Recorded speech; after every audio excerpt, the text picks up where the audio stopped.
Yosen, we Hey, buddy. got Andrew Rosen, my guy, from checking in from not New York City, just outside of Not New anymore. York City in the burbs. He's a It's true. burbs guy. He's got kids. He's married. He's all domesticated now.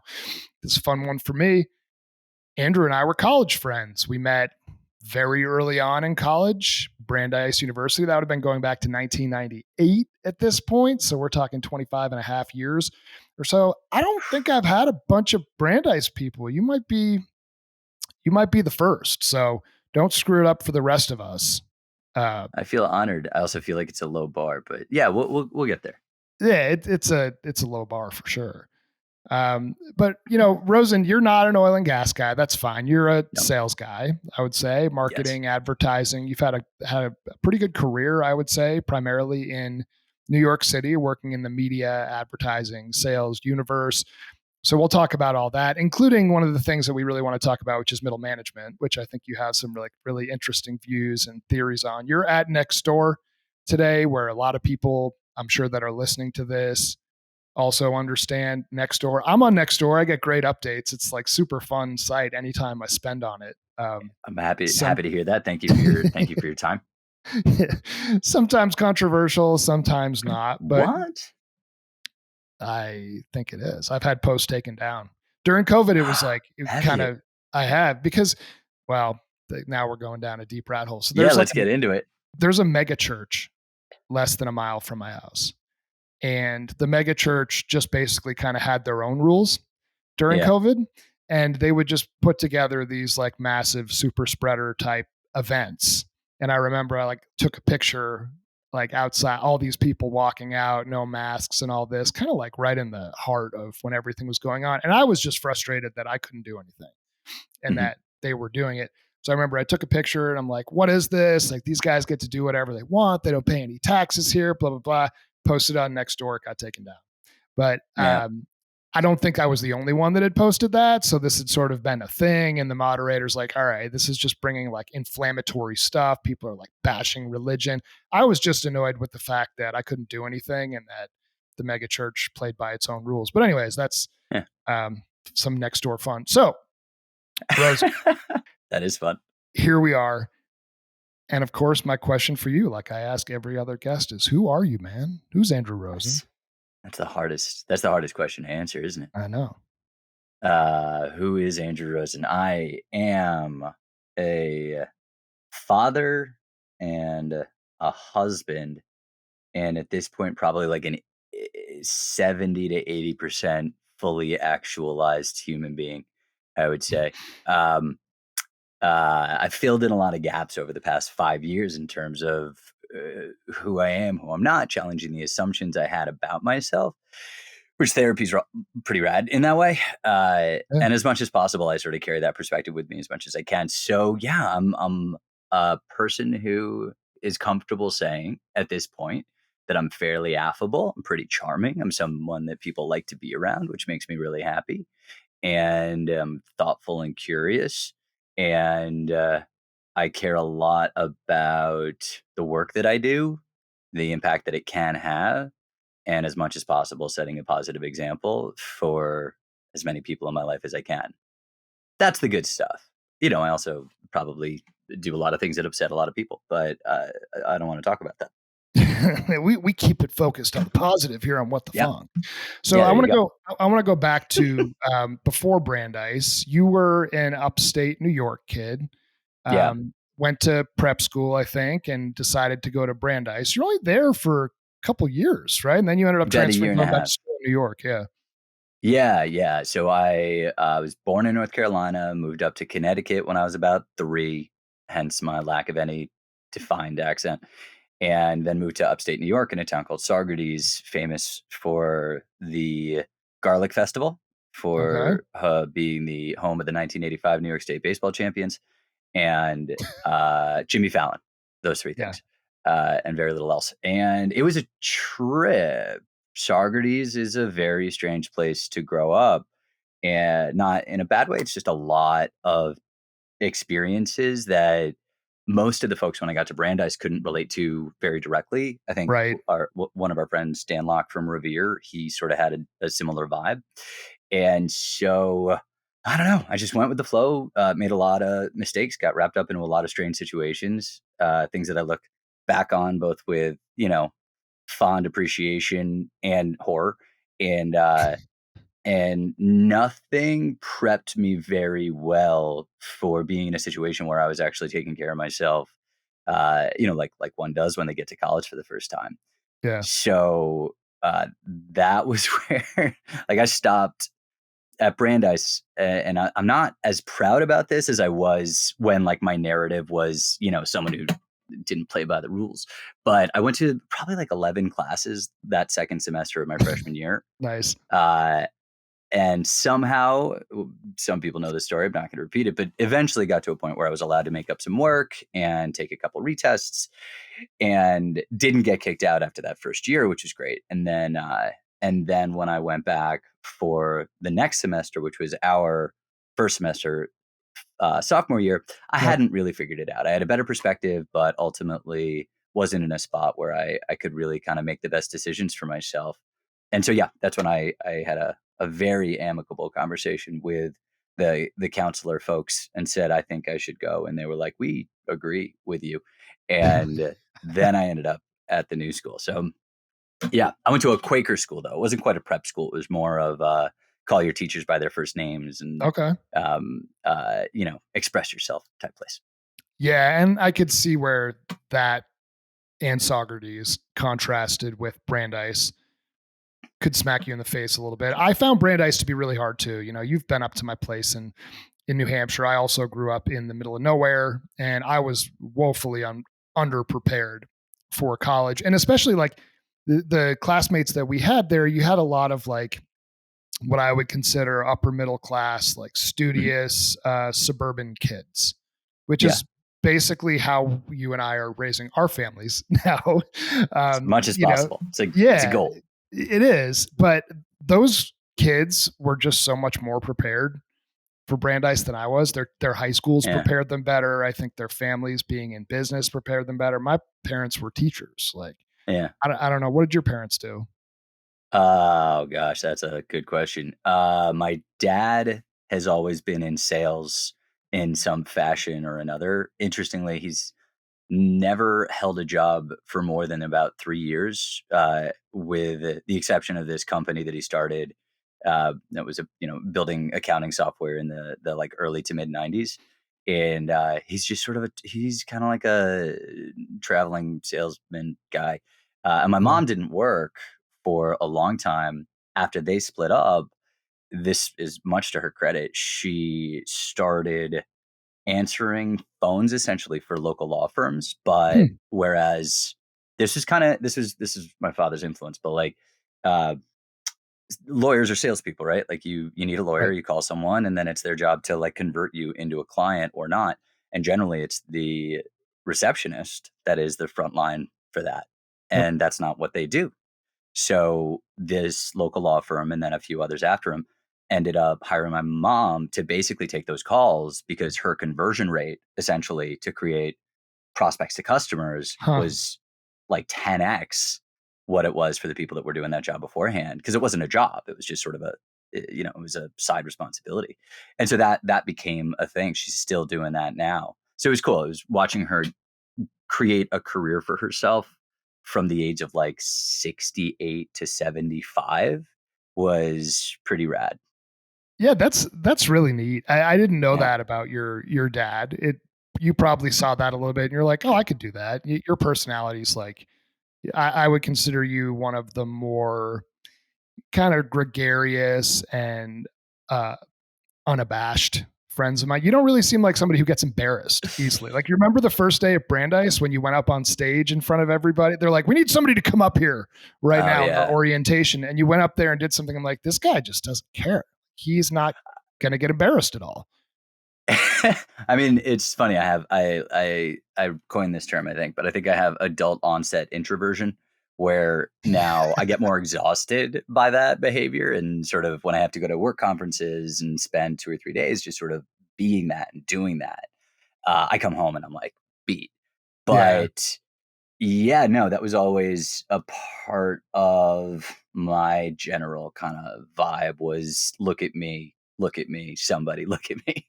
And and it worked out, you know. Like there's somehow becoming friends with you, with Berman, with Rap, with the crew, with Locke, with everybody. You know, it was a pretty fantastic outcome for how weird a time that I had at Brandeis. Yeah, like you would it's basically like you were still like there even though you weren't. Like cuz I don't think that you had when you go to a school in the city, right? Especially a smaller school like New School, Yeah, it's just different socially, right? Like you're taking subways and you've got your own sort of life outside of school where Brandeis and a lot of other smaller liberal arts schools it's just so insulated. So you were like, we're like, well, what's Rosen doing? It's like, oh, he actually has like class in New York. We're like, dude, get kind of. up here. Come on, go Yeah. hang out with Well, us. and I did. I did a lot. I was there a lot. Like half the kids at Brandeis thought I still went there because I was there probably like 1 or 2 weekends a month, which is a lot. Yeah. But it was the city part was tough because I didn't have any money at all, and so we'd like it'd be after class and there'd be kids whose name I can't recall now that were like, no, we're going to this bar, we're going to this club, we're going to do this thing. Awesome, awesome city stuff that like kids in their early 20s do. And you're like, wow. But I'd get there and it'd be like, yeah, that's a $14 cocktail. And I'd be like, I only have $30. Eh, should I tip you? And it was, you know, there were times literally that I would be at like Bungalow 8, which was this really fancy like celebrity club with some friends of mine back then, and I'd have to just ninja bail Irish goodbye after, you know, 22 minutes because I'm like, I'm poor and no one's That's buying me it. drinks. I got nothing. I got Uh, nothing. Literally, physically, so monetarily, nothing. yep. So it was fun to go back to Brandeis where it was, you know, it was just easy. It was like crashed on that tiny couch on Chester. I could sleep absolutely anywhere. That was a superpower. And I didn't mind those, you know, 3 hour drives back and forth. It was a good time.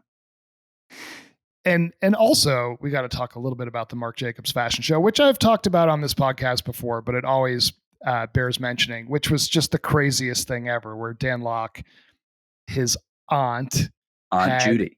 Aunt Judy had a contact with the She was COO, she was Robert Duffy's psychic. And Robert Duffy, I think, was the COO of Marc Jacobs fashion empire. and he loved her, right? So he's like, "Come to this Yeah. amazing Marc Jacobs fashion show," and she's like, "Oh, I'm an old crazy lady. I don't want to go. Give it to my nephew."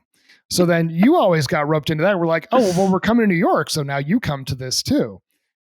So some Yeah. really fun memories, and one of the ones that really stands out to me, besides you pretending to be a waiter and walking around serving like mini burgers on a tray, if you That's how I recall, got my catering gig. that's amazing. Yeah, I'll tell that What story in a sec. Yeah, was so back then this was pre-social media. So everybody, could just make up stories and people would question the validity of them. And for you, your big thing was like, I'm friends with Jimmy Fallon. We're like, sure you are, dude. Like, right on. Sounds good. And we'd be like, this guy's just full of shit. Now we have to question everything that Rosen says because he's claiming that he's friends with this like celebrity guy. So we're at the Marc Jacobs fashion show and the stars start walking in and you've got like the Sex and the City crew, and you got Mo Vaughn, and you got Puff Daddy and Donald Trump. Yeah. And then in walks Jimmy Fallon. He's like waving, taking pictures, and here, and he's like, hey, what's up, Rosen? I'll get with you in 1 second. Hey guys, good to see you. I'm like, what the fuck is this? We're like, oh my God, maybe he wasn't lying about that. Now I'm questioning everything. But you guys did like the whole like bro hug, and indeed, you are or were friends with Jimmy Fallon. It's funny. That I haven't seen Jimmy in a long time. My dad is still really close with his dad, so that's the connection that holds. But no, I haven't seen Jimmy in I don't know, 15, like probably like recently after that was the last time I actually hung out or saw Jimmy. Really funny. But no, yeah, his sister would babysit us and they would come over for Passover every year and we went to their place for New Year's. It was a fun thing when that train started to roll. And then that night I got to meet Maya Rudolph, which I was tongue tied and dumbfounded, I think is the right way to put it. Like I just couldn't speak. Uh, Partially because I think she's amazing, but I think she's more amazing now than I did probably even then. But Yeah. also because like she was a celebrity and Jimmy was just Jimmy. And it was funny how ineffective I was at at taking advantage of that relationship. I mean, I also will distinctly remember. So people need to picture this. There's like 300 people there, and we're the only six like college kids that are Yeah, there, complete and dumb total dumb outliers, idiots. just Yep. idiots, and 20 years old, maybe 21 years old. And we're like, this is amazing. This is our scene. We started to get comfortable there because we went to 5, 6, 7 of those events and started to know our way around and recognize some of the people. So Trump, right? He goes to these shows. He's the big New York socialite guy, right? And I say, hey, Trumpy, nice mullet, right? We're kind of giving Trump a hard time. And then a little bit later, I see you talking to Ali Larder, who was famous for the scene Allie in Larder was in oh yeah, yeah, Varsity Blues, Varsity and she was in Blues, where Heroes. she Yeah, had the, oh yeah, I think she got the whipped bigger cream after bikini. that, but the whipped Yeah, cream bikini, which yeah. like for us at that age was like, whoa. And I remember you're talking to her, and I walked up to you. I'm like, hey, what's going on? You go, oh, Allie, my friend Allie wanted to meet you. She said that she thought it was really cool what you said to Trump. I'm like, this is like fucking bizarro world out here, dude. Like it still sort of is, but that's just how those events were and those nights were. But Yeah, I what a found that blast. you guys were much more comfortable navigating in that space than I was, and that's how the catering thing happened. Because I was outgoing, but I was also highly anxious in that space. So I Interesting. remember that first year that I went, um, I just hit the wall where like I think it was the year before that where this happened, but I hit a wall where I was like, I don't know who to talk to. I wasn't with you guys. I was walking around on my own. And that was when I saw the table full of trays of food in the middle of the room. And I just saw the caterers coming by, and caterers are all like young kids around our age. So I'm just like, Right. all right, fuck it. And I picked up a tray and I started walking around and I just started serving food. And it was the easiest way to approach people because you have something and like there's a reason that you're there. I didn't have to like figure it out. And I met Stephanie Seymour, Perry Farrell, Rosanna Yeah. Arquette. And I just kept doing it for probably like an hour and a half. And then I think there was an altercation between There the was. actual wait The staff, actual caterer, yeah. the actual catering staff, which was not about me fake catering.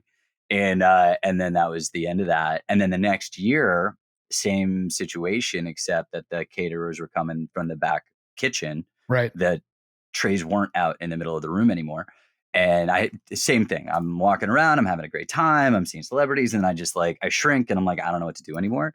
So I walk to where I see the caterers coming from. I happen to be wearing gray pants and a white shirt, which is similar enough to the wait staff. Yep. And this big dude is like, "What are you doing back here?" And I'm like, "Oh, Jason sent me to come help out. He says you guys are short staffed." He's like, "Jason?" I'm like, "Yeah, Jason." He's like, "All right." I'm like, "That's when I found out there's always a Jason." Yeah. And so he let me back. I pick up a tray, don't talk to anyone.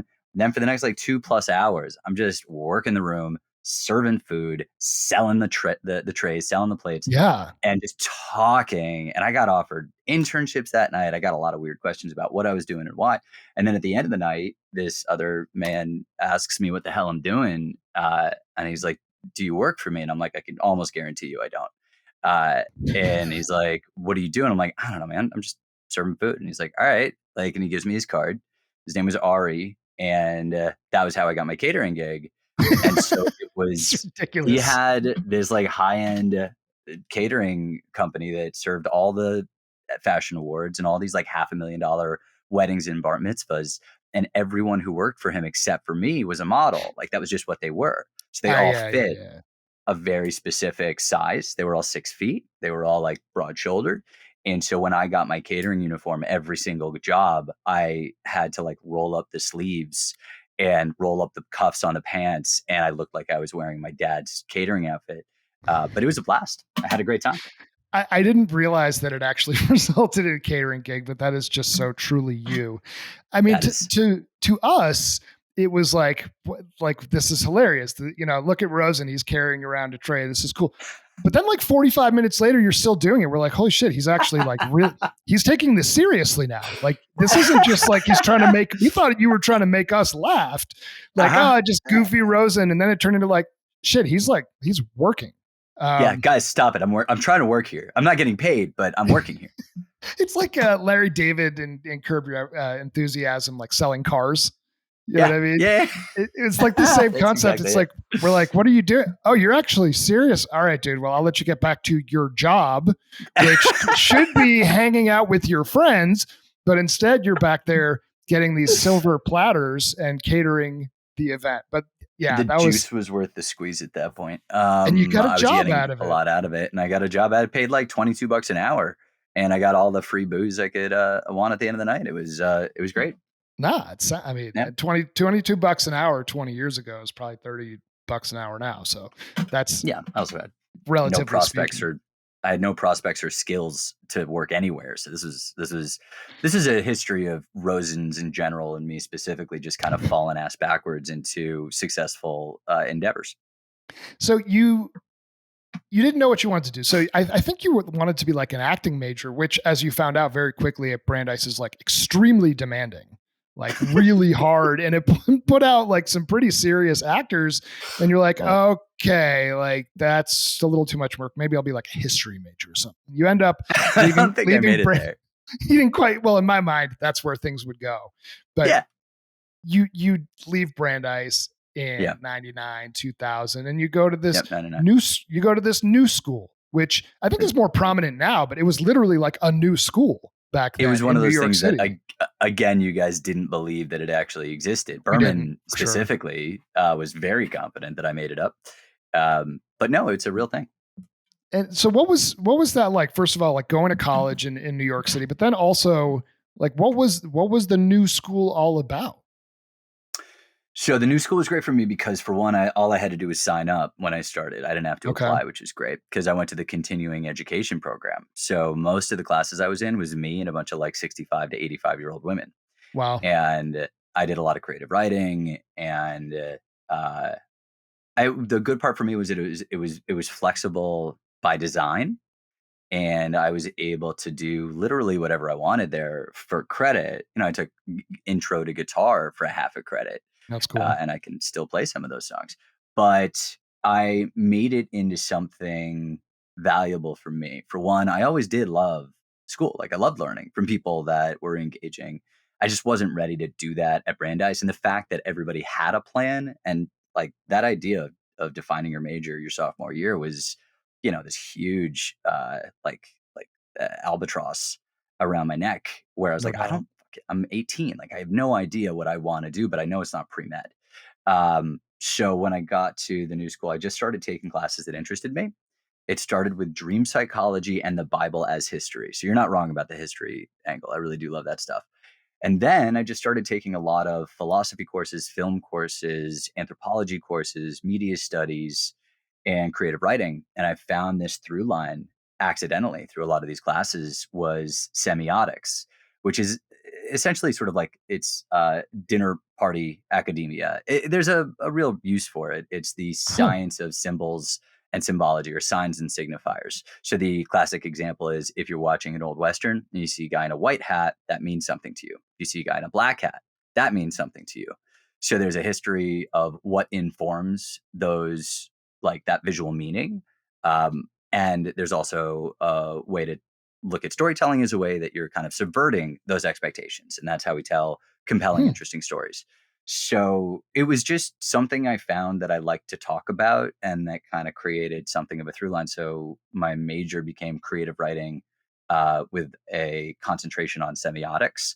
Um, and that kind of led into advertising, sort of.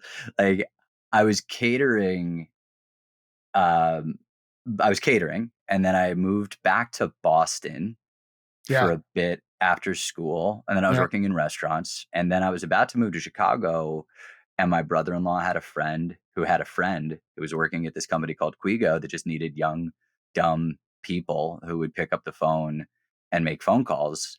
And I was terrified, but like I interviewed, I met some people and everyone got along, and then I was just doing that.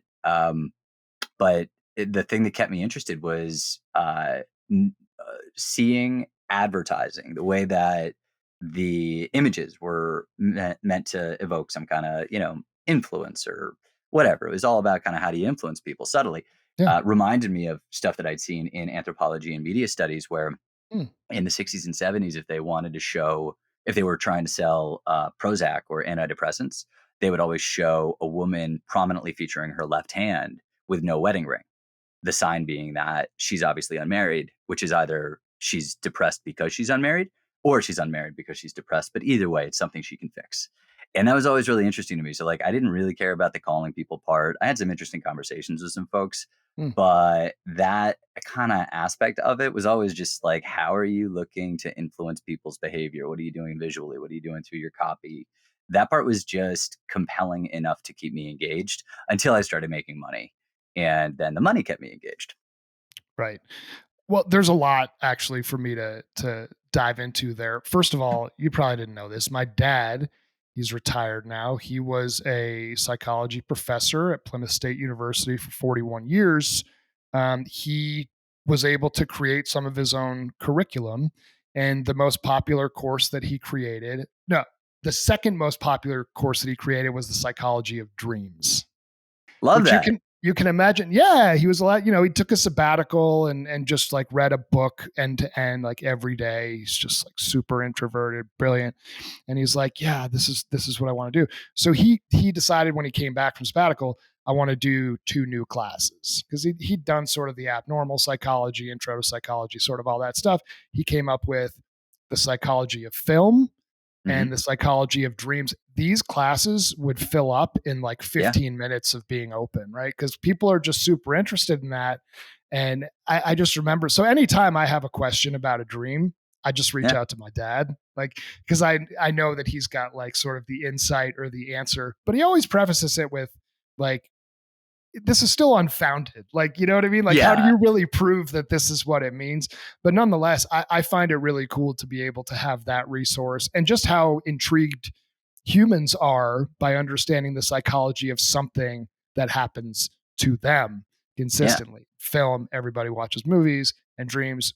Basically, everybody has dreams. What does it mean? What does it mean Yeah. if it's in color, right?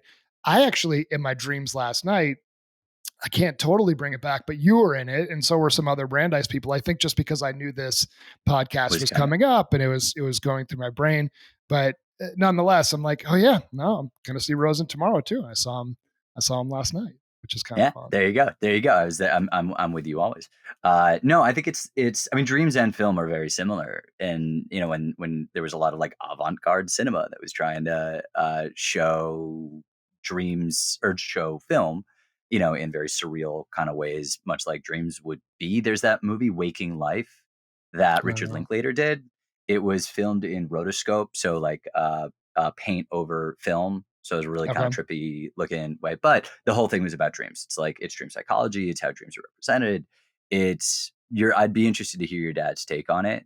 What I think is funny is that your dad approaches it academically. right, My mom has gone through the whole thing. She read tarot, she did Kabbalah, she does yeah, dream work, but it's dream work. And there's a higher degree of certainty in what means what when you're talking about that sort of like esoteric, I won't call it nonsense, but and it's that certainty that always bumps me out. So it was nice to hear that preface because I do think there's something really interesting about being able to make sense of your dreams and find totally. some level of like meaning or guidance and direction in them. Um, and yeah, that's really funny. So that's what your mom and or my mom and your dad have in common. Yeah, they would probably sit. I'm not sure how introverted your mom is. My dad would be really comfortable Oh talking to God. somebody like your mom over on like a bench for 3 hours, completely platonically about dreams, right? Yeah, she Like, would do that. She's not introverted at all. So they would yeah, have a good talk. That'd yeah. be a good chat. And we talked a little bit before this about my sobriety, which I like to bring up more as like a beacon of hope for anybody that wants to get sober. I'm an open Yeah. book on that kind of stuff, and hopefully start to continue to build my profile as like, hey, I'm like a sober guy in oil and gas, and it can be done. Because I know people struggle. Yeah. It's not my job to make recommendations to them, but I don't want to see people struggle. I want to see them find their best selves, and a lot of positives have come for me since I did get sober at this point 548 days ago, and assuming I keep going one day at a time when this podcast is released, it'll be about 560 days. But one Yeah. thing as it related to dreams is um, when you're drinking or smoking or whatever you're doing, whatever your vice is, you don't dream quite the same way, right? It's sort Yep. of like you're just passing out. Maybe you're not hitting that deeper level of sleep that allows you to dream. Which is a But then, thing. Yeah. yeah, but then I got sober and I would have like these incredibly vivid dreams where I was partying. Uh-huh. And I would wake up confused, thinking, Yeah. "Oh man, I've worked so hard. I've been sober for a month or 3 weeks or 5 weeks. I can't believe I did that." And it would take me like a few minutes to be like, "Oh my god, that was just a dream." Yeah. You know? It's really interesting because it's like you think about what your brain, and there's a lot of different theories about, and I took dream psychology or whatever it was, 20 however many years ago. But but there's a theory that it's just your brain's way of like processing what it needs to process and sort Yeah. of like flushing out almost what it needs to flush out, which is part of your just ability to live and to evolve and to survive as a thinking, breathing human. Um, but it's yeah, I think that's super interesting. I have dreams like that, but it's never it's more the like work anxiety dreams. Yeah. um, those come fast and furious, where I'll do an entire like day of work and I'll have a big presentation that I wasn't prepared for. And maybe I'm not Right. wearing pants. Who the hell knows? And then I Right. wake up in the morning and I'm like, wait, I got to do that again. That's not fair. Like I just did that. I just did that. That's not I just fair. did that. Why do I have to do Yeah. that again? No, I love it. I love it. Yeah. Um, So let's talk a little bit about career now. We're 32 minutes in. We barely talked about that. So you decided to get into, I guess, you're going to be a hustler, right? You're going to get into sales. You did the restaurant thing. You were a caterer. All right. You worked your odd jobs. You have a degree. You're a smart Hmm. guy. So then you found this opportunity, which eventually led you to, I think, a company that acquired by Yahoo, right? Yeah. Wasn't that Yeah. okay? So talk a little bit about that. You started at like a smaller ish company. You're relatively early on in your career, and then boom, all of a sudden you're working at this like huge corporation. But what was that Yeah. like, and how did your path like take you there? Were you in New York City at the time? You're probably going into the office. You hammering the phones. Like talk to me a little bit about those elements of your early career Yeah. transitions. So the first 6 months was phone work basically, right? Like I was calling mom and pop vitamin shops for the most part and saying, "Hey, do you wanna spend $100 to drive some clicks to your website?" Hmm. It was a Google AdWords competitor, and I did that for 6 months, and it was fine. And then a different friend of my brother-in-law's was running a sales office at a different company. It was an ad network, so it's basically a sort of technology layer that aggregates uh, advertising inventory on websites from across thousands of different websites, and then says like we can target people based on the types of sites that they read, or we can target people based on the type of content they're looking at, or we can target them based on the fact that they've been to your website before and they might want to go back again. So it's like Which for pretty, the record, like is super common and everybody understands this now. But back yeah. then, this was like a newer phenomenon. This was like technology, and it was I make and drink Kool-Aid quickly. I can get really excited and interested in whatever it is that I'm doing, and I start to see the second and third order effects of it and how it sort of functions in a larger ecosystem, and that's stuff that just kinda like, I don't know, I feel like it's a survival mechanism for sales. Like I just it's always come naturally. And then the other thing that came naturally early on was relationship building. Yeah. Because once I got to a point where I was able to take people out for lunches or dinners, especially, and we were talking about bigger money deals, and that was exciting and interesting. It wasn't $100, it was 300,000, and it was sort of, that the context felt grander. But I was also just making a ton of friends, like other kids around my age. We would go out a lot. There were always happy hours, and I had a great time. And in that time, in the part of the industry I lived in, everything was intensely the same. So my company did the same thing as about 400 other companies. Hmm. Really, the only determinant was, do you like me more than you like that other salesperson? And Wow. sometimes that the answer was yes. So for the first few years, that was it. I jumped jobs a lot. I was in 4 jobs in that first 3 years, and mostly it was just like, listen, I can pick up a phone, I can forge a relationship, I can talk good, And that tends to lead to sales. There's some ups and downs there. Where it started to change for me a little bit was when I got to the company that Yahoo acquired, which was a company called Interclick. Started off as that ad network, and I went there because a good friend of mine was running sales, and I followed him to pretty much every job he had. Yeah, it's good to have guys like that. It was great. We're still super close, and I miss him dearly now that we don't work together all the time. But at a certain point, the industry evolved, got more mature, more sophisticated, and more interesting. And to their infinite credit, the leaders of that company, the product, the operations, the sales, and the marketing leaders, uh, understood that we needed to build something to solve a real problem that Yep. could be differentiated, that could be interesting. So we started talking about big data analytics back in Mm, 2010. And there was nice. a time that that also became pretty common parlance. And certainly it's still a function now. But early on, it was sort of, I had to figure out how to synthesize a story to communicate to 24, 25-year-old buyers about what this was, why they should care, and why ultimately they should work with us instead of someone else. And I saw this really interesting cycle of like innovation, imitation, and then commoditization, where like that's kind of the way it works in tech. If someone does something new and interesting, pretty soon people will catch up with the language of it and start to say they do it too. But then Right. eventually after that, they will build the thing. And so you have a really short window to bring something compelling to market and to Hmm, be the only one there. So that became the new thing for me. It was like I love finding the narrative in the data. I love like distilling complex concepts into simple sound bites, and that was super fun. Um, and that's when I hit the biggest wall I hit in my career up until recently, where I got into management.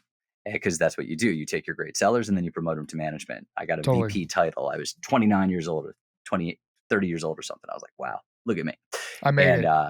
I made it. I did it. There's nothing else, no hills left for me to climb. Screw you, And Brandeis guys that yeah, graduated 4 years. You're not VPs yet.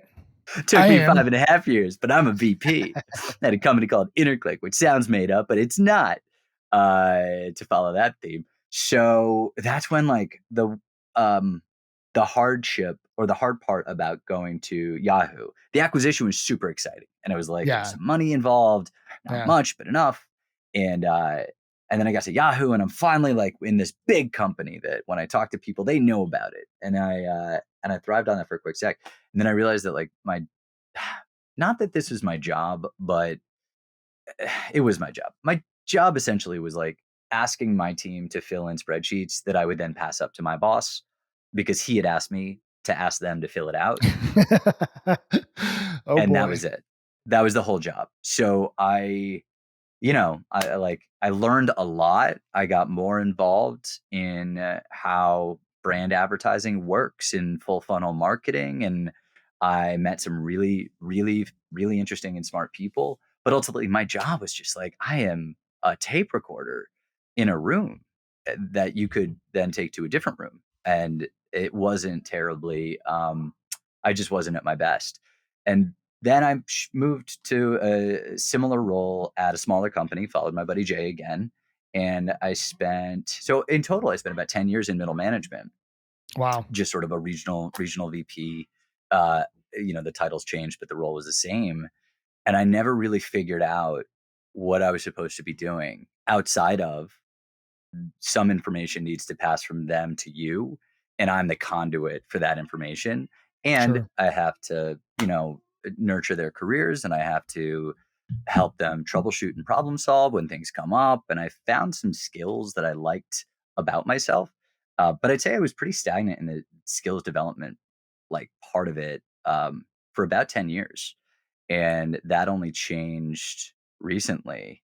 At the end of 2020, I hit this inflection point. I was like, I don't want my boss's job. I don't want my job. I don't want any job. And then I did a sort of like values assessment called Start with Why and Find Your Why. It's this guy, Simon Sinek, who's a big marketing guru. He's got a really Somebody was popular TED Talk. just talking about this to me like earlier this week. Oh my God. What was the That's awesome. context? Do you remember? It was, let me think about it. Um, I don't know. Keep talking and I'll come up. I'll come back to it. So the idea, he's got this really popular TED Talk. It's super compelling. I, without any, it was really important to me to figure this out for myself. And I credit that framework because it was and still continues to be super helpful. But it's self-help, and self-help is all dogma, right? It's all like, this is true. Yeah, And it's like, and if you, I have mixed feelings about it. So I came up with this value statement, this why statement for myself, which was, my why is to foster a sense of community where people feel heard. So more of us understand that we're all in the same boat. And that's what I bring and have always brought, passively and now intentionally, to the roles that I've had, the companies I've been with. It's all about communication, collaboration, connection, community. And that led me to Nextdoor. Nextdoor as a platform that is built to create stronger neighborhoods, stronger communities. I It was a love it. really easy fit. Yeah. Um, to do that, though, I took three steps back in title. I was the SVP of enterprise sales at Nativo. How could I Wow. not love my life? Sounds kind of But gangster. oh my gosh, man, I love telling people that I was the SVP of sales at enterprise sales at Nativo. Not media sales either, enterprise sales. That's right, And man. I sold SaaS. And then I just, I took an IC role at Nextdoor, and I had a very clear vision for what I wanted to do there and what I wanted to build there. And ultimately, because I stayed true to what that vision was, I got to build those things. And so even though I wasn't the SVP of anything, and I wasn't working for the CEO, and I wasn't involved in those management, leadership meetings, I had the most satisfying and rewarding years of my career to date, because therapy at this point helped a ton too, but like, I was Sure. owning what made me good. I stopped apologizing for my successes. I stopped assuming that Yeah. everything that good that happened was an accident and everything bad that happened was my fault, you know? It And yeah. yeah. And then, but along the way, I just sort of, I found a lot of meaning in the work I was doing. And that's hard to say in advertising, I find. That was a long answer to, I don't even remember what the question was. I have no idea what it was either, but my mind started going in a bunch of different places as you were talking, because about the why. So it was with my friend Somya Murthy. She was the chief marketing officer at Seven Lakes, and is somebody who I respect greatly, not just for her hustle, but for how she sort of views um, just life as a whole. Yeah. And interestingly, she and I worked together, and we didn't have the greatest relationship, I think, because of how our roles were. Marketing and sales can have a weird dynamic sometimes, but then we end up going our separate ways. And she sees what I'm doing, and especially with the podcast, she's like, "You are like a light in your industry." You know what I mean? Like, Yeah. said some really nice things. I'm like, "Yeah, we need to reconnect." Right. And I was talking about Funk Futures, because Funk Futures now I'm like 3 years into this business. Hmm. And when you start your own thing, you have a why. My why for starting this company was so that I didn't have to have a full time job. I Yeah. wanted to have a little bit more control and to represent multiple different products in a space where I thought that could provide value. But ultimately, what was my why? I didn't want to have one W 2 full time job. Yeah. That's not the why anymore. Right. So I think for me, it's like I need to figure out what is the why moving forward, not just Hmm. personally, but organizationally. Because now it's like a real company, right? We got a bunch of retainers, we got a bunch of good clients. I have contractors, I have employees, we do some recruiting. There's a lot more, right? And I Yeah. think I've struggled with early on, I had thoughts, and then you start executing. And what happens when you get really deep in the tactical, at least for me, two things start to be sacrificed. One is strategy, Hmm. and two is creativity, because you're just Hmm. so deep in checking off task after task after task.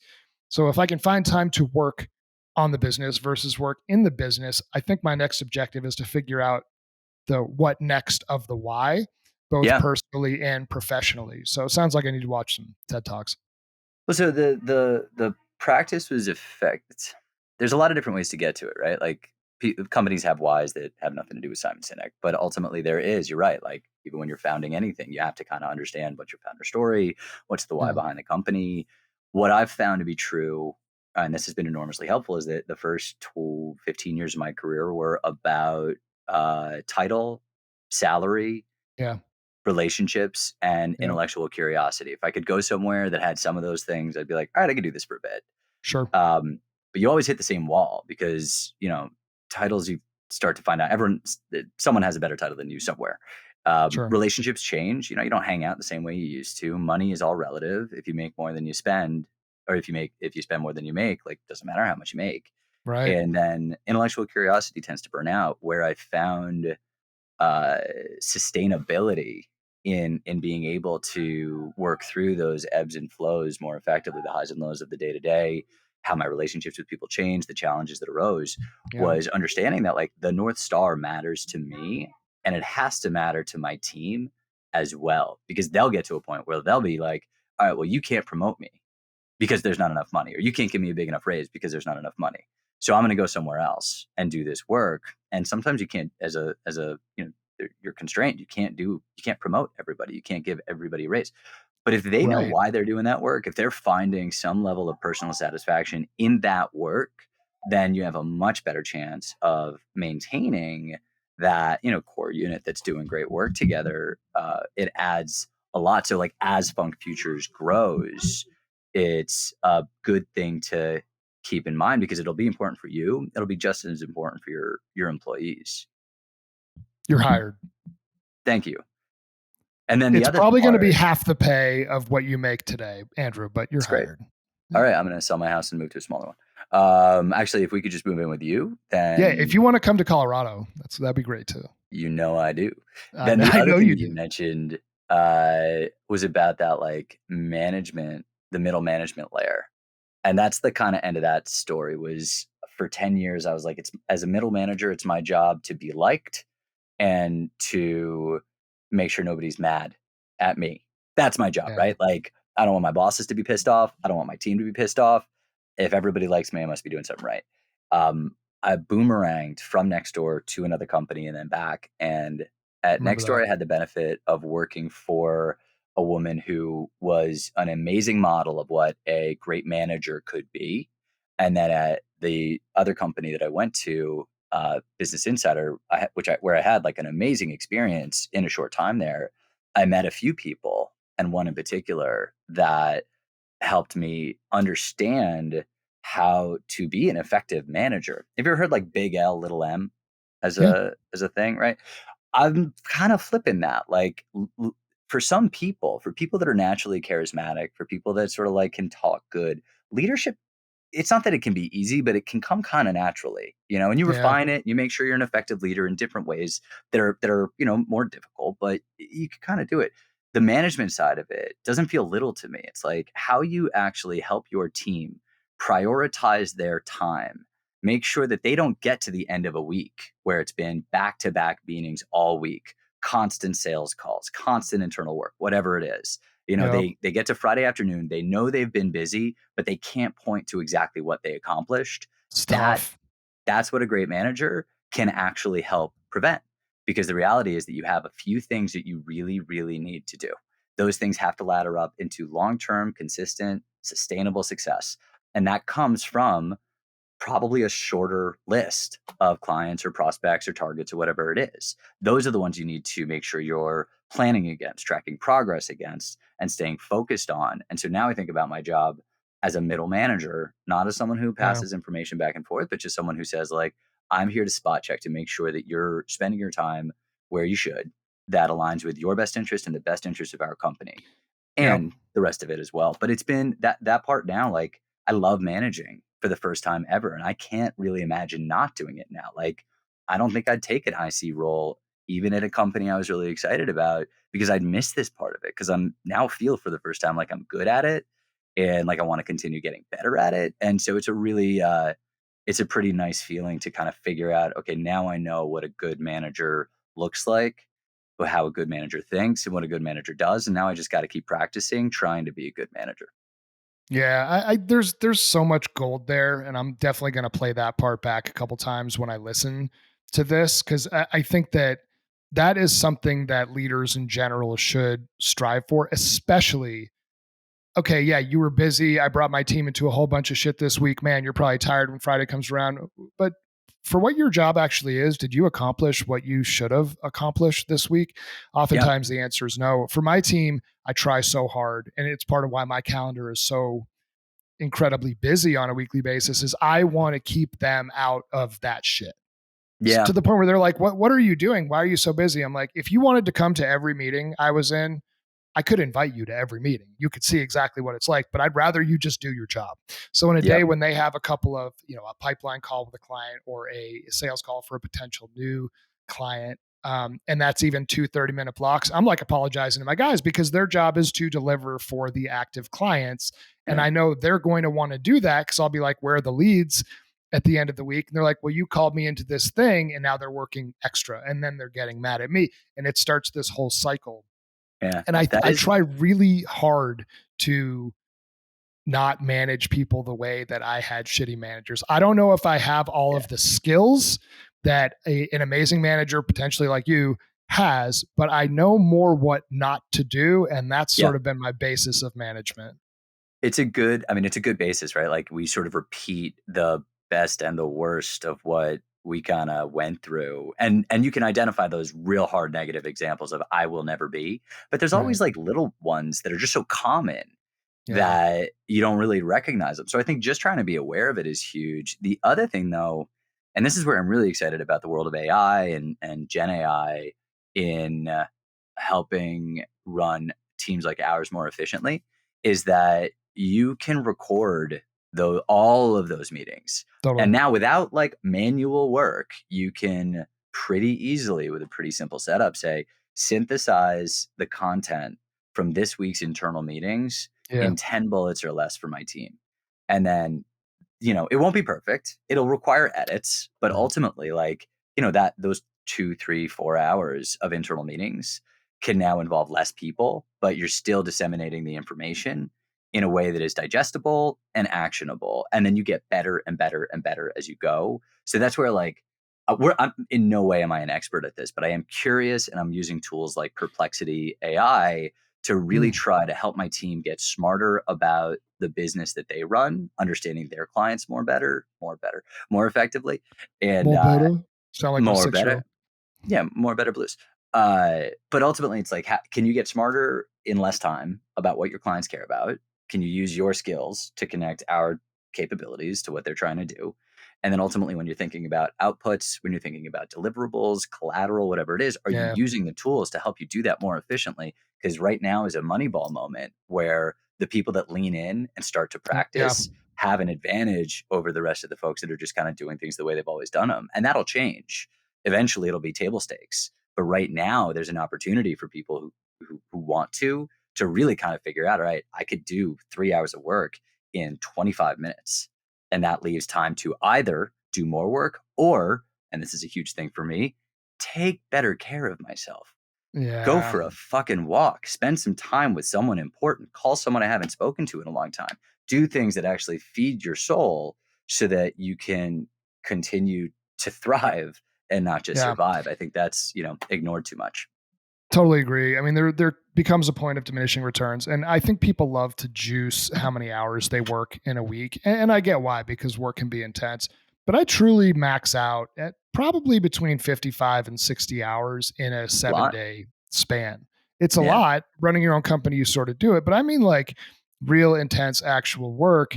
And it almost starts to get me wondering, like when I hit 52, 53 hours, would I be better off not working another 3 to 6 or 7 hours and I'll be more productive next time? Yeah. Cause I know my thresholds. I was never going to be one of those people that like, you work on Wall Street or whatever, and these guys are putting in 100-hour weeks and all that. That was never appealing to me as much as I'd love to make money. I know that I'm not built to That. do Yeah. that, but I'm also not somebody who's like, work is sort of important. Work is very important to me. Right. So Yeah. finding what that balance is and then what works and what those thresholds are and where you start to lose it.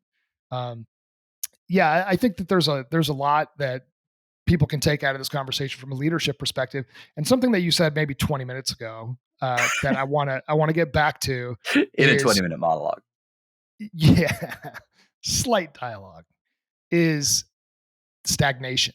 So I've felt that at points in my career too, um, particularly because I've mostly worked at smaller companies. And if you're at a smaller company combined with being middle management, I truly believe that the companies may not feel like it's their job to develop you professionally.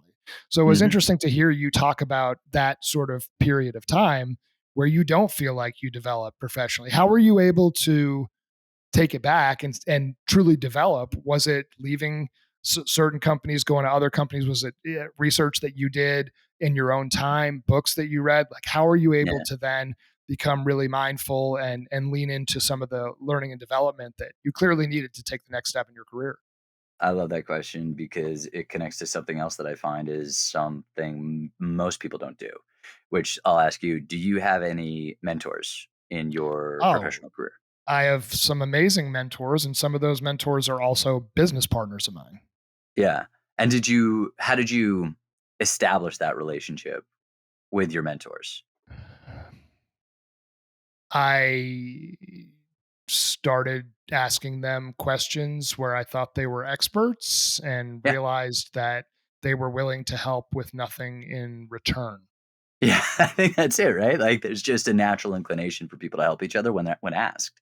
So Yeah. coming up in ad tech, I worked for people that were originally like just a couple years older than me, and then eventually they were a couple years younger than me, and then but I never really had mentors. Mm. I always worked for my buddy Jay. Jay's brilliant, and I've learned a tremendous amount from him. But we were friends, and it didn't really kind of click in a mentor mentee like situation. Um, and at a certain point, my CEO at Nativo, when I was taking on new responsibility, he said, "You have to start collecting mentors." And Yeah. that was a proactive thing. I needed to start reaching out to people. And I would say, It's good are advice. you willing to sort of I would like you to be a mentor to me. And if they were like senior enough or old enough or rich enough, they'd be like, yeah, of course, that's great. And then it's up to you to kind of develop that cadence and figure out what that is. So one of these people is my friend Jeff, who's also a great friend of mine, but like my definition of and collection of mentors has expanded greatly, and Jeff has been infinitely helpful to me in my career over the past few years. And he was the one, we were sitting down to a really delicious dinner, and I was bitching and moaning about, I don't want to do this. And what am I supposed to do? And I can't do this. And he's like, cool. Then you should figure out what matters to you. You should figure out what your values are. And then you should figure out who can help you or who's doing that. And then you can work there. And that slight shift in perspective was everything I needed. And then he introduced me to the Start With Why and Find Your Why, and he helped me through that process. So it was a pretty involved thing. Mm. But that's what really changed. That inflection point for me meant to stop thinking about the money, to stop thinking about the title, and to stop thinking about the rest of it and start thinking about, where do I see myself working for 20 plus years happily. And you can't do that if you don't. I mean, I'm sure you can, but like, I couldn't do that unless I cared very deeply about what the outcome was. And that Yeah. was kind of how I got to it. So I think those inflection points are so interesting. During the pandemic, when I got laid off, I ended up connecting with a lot of other people that got laid off.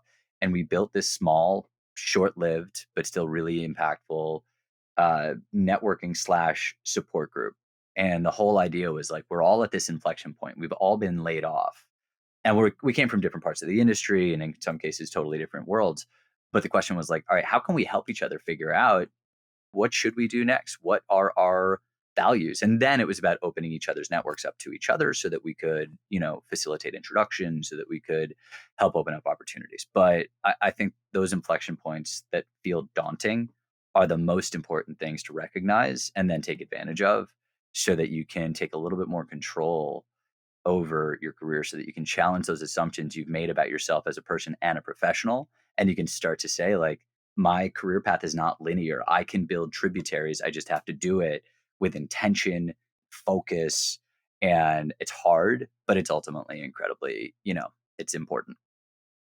Yeah, I mean, there's a lot of wisdom to that. And I think easier for you to say at this point. We would have been having a different conversation 10, 12 years ago, right? While both of us were still Yeah. in it, earning money, trying to figure out where we were going. Like, you have the luxury now of experience, of time, of Yeah. mentorship, that allows you to have this kind of evolved perspective, which I think will still evolve too, right? Because we're really in our prime earning years right now, so we have to make money, Yeah. but we also really have to enjoy what we're doing, or it's going to start to bleed into how we parent and how we enjoy everything else. It just feels like a very impactful and important time in our lives, being in our, I guess, early to mid 40s. You believe that shit, man?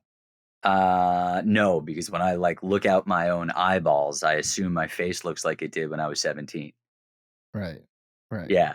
Yeah, but Well, I also I can know tell that you it doesn't, but it that's okay. does, yeah, thank you. I feel like it does, thanks for saying that. I also know that when I, like, get up off the ground, I have to do that in 17 separate, distinct micro movements, each one carrying its own groan with it, and I hate when my son sits down or stands up and he goes, "Ugh." I'm like, You don't like, I know you're picking that up Don't for me.